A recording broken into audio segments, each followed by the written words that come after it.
বাগানে যাই বাগানে। এটা হচ্ছে আমাদের বাগানে যাওয়ার রাস্তা। এভাবে মেইন রোড থেকে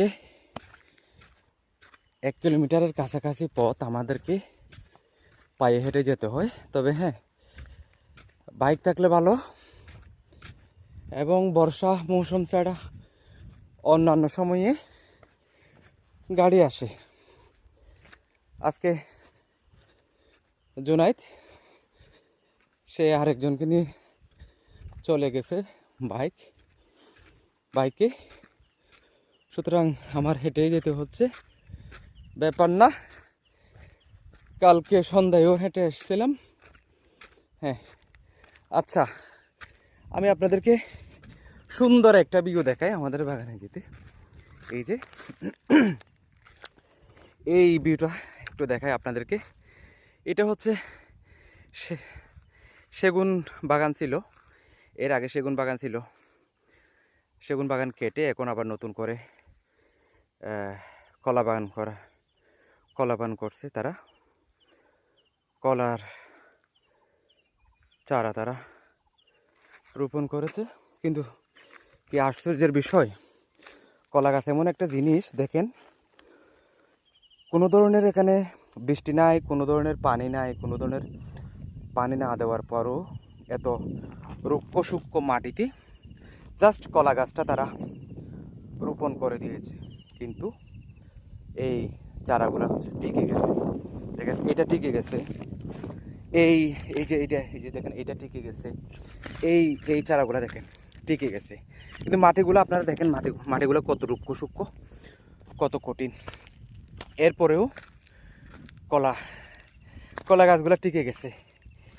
আমি বারবার একটা কথা বলি আর কি, মাটি কখনো আপনাকে খালি হাতে ফেরাবে না। মাটির সাথে মানুষের আত্মার সম্পর্ক। মাটিকে যদি ভালোবাসা যায় তাহলে মাটি আপনাকে দুহাত ভরে দিবে ইনশাল্লাহ। দেখেন আরেকটা পাহাড়, আরেকটা কলা বাগান। এটা আমাদের বাগানে যাওয়ার আগেই এটা হচ্ছে আরেকটা কলা বাগান। এই যে দেখেন, এই পুরো জায়গাটা মনে হয় একজনের, আমি এক্স্যাক্টলি জানি না।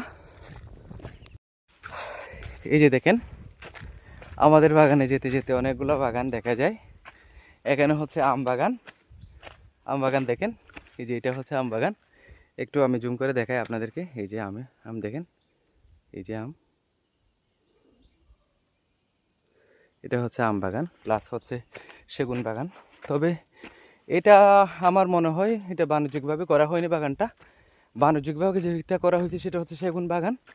কিন্তু সেগুন বাগানের ভেতরে হচ্ছে কয়েকটা আমের কিছু সংখ্যক আমের চারা তারা রোপণ করেছে। কিন্তু বিষয়টা কিন্তু কোনোটার জন্য ভালো না, না সেগুন কাঠের জন্য ভালো, সেগুন গাছের জন্য ভালো হবে, না আমের জন্য ভালো হবে। আপনি, আমার মনে হয় এখানে যে কোনো একটা দিলেই হচ্ছে ফলনটা ভালো পাওয়া যেত। কিন্তু তারা মিক্সড করার চেষ্টা করেছে, জানি না, কিন্তু দেখা যাচ্ছে আম ভালোভাবে আসেনি। আচ্ছা, আবার সেই পথ ধরে হেঁটে যাচ্ছি, পথে আবার হাঁটতেছি। আরেকটা বাগান দেখায় আপনাদেরকে। এটাও হচ্ছে আরেকটা বাগান, কলা বাগান। এখানেও এর আগে সেগুন বাগান ছিল। সেগুন গাছগুলো তারা কেটে বিক্রি করে দিয়ে এখন কলা বাগান করতেছে। ওই যে দেখাচ্ছি, ওই যে এক পাহাড়ি দিদি দেখেন, এক পাহাড়ি দিদি কলা চারা রোপণ করতেছে, যত্ন করতেছে। যাচ্ছে গিয়ে আবার বাগানটা দেখে আবার সরে যায়। আচ্ছা, এটা হচ্ছে পথে আরেকটা জিনিস দেখায়। এই যে ওই যে দূরে একটা জিনিস দেখা যাচ্ছে দেখেন, এই যে সবুজ করে যে জিনিসটা দেখা যাচ্ছে এটা হচ্ছে লেবু বাগান। দেখেন জাস্ট এই এলাকার মাটিগুলা এমন উর্বর, আপনি এদিকে আসলে আপনি একদম পথে ঘাটে জায়গায় জায়গায় হচ্ছে লেবু বাগানগুলা দেখবেন। আমার কেমন জানি মনে হয় যারা লেবু বাগান করছে তারা জাস্ট লেবুর চারাটা পুঁতে দিয়েছে, আর কোনো যত্ন নাই, কোনো কিছু নাই, কিন্তু মাশাল্লাহ ফলন দেখলে আপনি অবাক হয়ে যাবেন। মনে হবে এখানে প্রতিদিন মানুষ লেবু বাগানের যত্ন নিচ্ছে, কিন্তু কোনো যত্ন নাই, কোনো কিচ্ছু নেই, জাস্ট তারা রোপণ করে দিয়ে চলে এসছে।